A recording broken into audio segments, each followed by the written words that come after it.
teach you like a 2-3 step jump, remember? 2-3 step process to get the arm from close guard. First thing I gotta understand is this.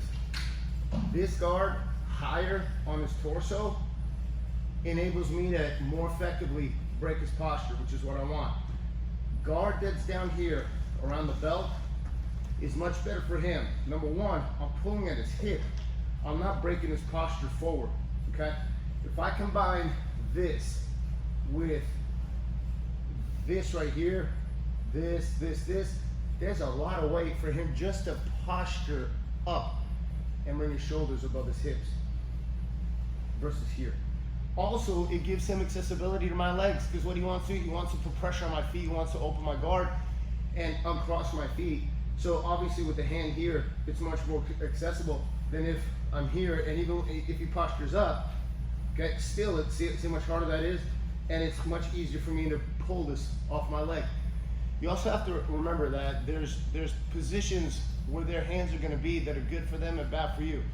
If he's posting right here, I know he wants posture. I know he wants to put pressure here. So first thing I'm gonna do is I'm gonna take this and I'm gonna pull it off, break his posture here. Now I know he needs to reposture. Go ahead, okay? So here I may wanna break this right here and begin to dominate this, because this is posture. If he doesn't have posture here, this may not work, but as I break this here, I'm gonna take this and remove this. So whatever is good for the other person is bad for you. There's really no in between. Whatever's good for you is bad for them. So whenever you take what's good for him, so right here, good for him here, if I just take this, just this, good for him, and now I take it and turn it good for me, it's automatically bad for him. This helps simplify at, I think, blue belt. When I realized this, it helped me eliminate thinking in ways that consisted of more steps. Good for him, bad for me. I take what's good for him, turn it into good for me, it'll immediately turn bad for him. So I don't have to think, and then it all becomes automatic. So here, then I'd go here, here, here. Posture is good for him, break the posture, now it's bad for me and good for me, okay? What I wanna do is this. I wanna get control of his arm, okay? So as we're here, okay, I'm gonna grab on the inside of his kind of shoulder, bicep here, and I'm gonna make a grip, similar to what I would do like a spider guard here, or a cat claw grip, whatever you call it, okay? You can even start out like this, fold in here, okay? I'm gonna grab his wrist, I'm gonna lift it, and I'm gonna break his posture as I lift here, and I bring it here, okay?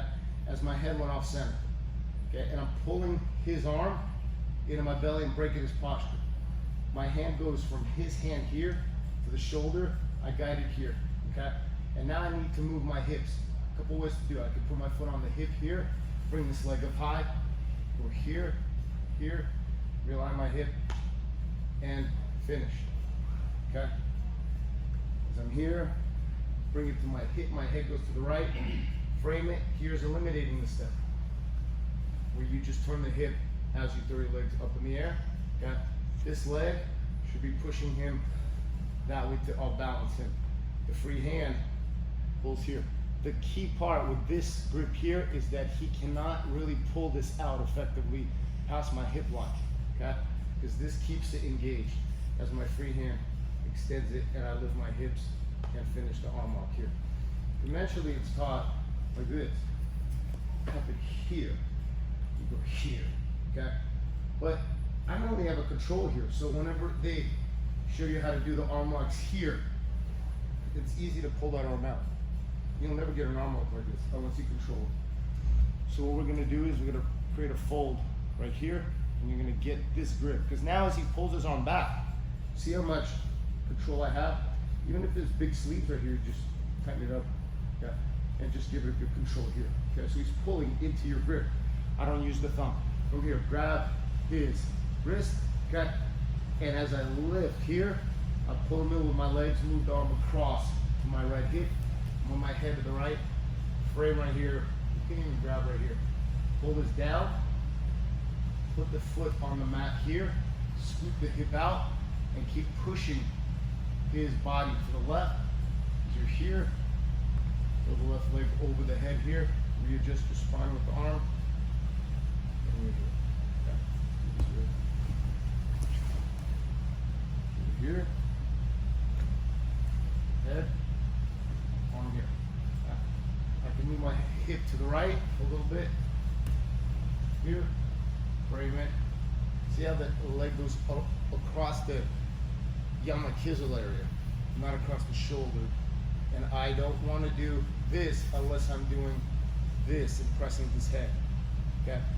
So if your feet are crossed, body leg over the head leg, and you open the knees on the head because it applies pressure.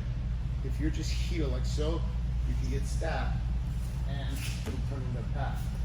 If you have the feet like so, like this, it's very difficult for him to bring his head up. Your free hand goes to the wrist and you finish. Okay. One thing I can tell you is, I don't like Houston at all. It's incredibly humid, it's incredibly hot, and it's incredibly shitty in LA. Here, as you move it to your right hip, you move your hip to the right, hold here, the foot here, frame, legs over, and hand goes from the shoulder to the wrist, and you engage it. All right, let's try that. 3 each. 1, 2, 3.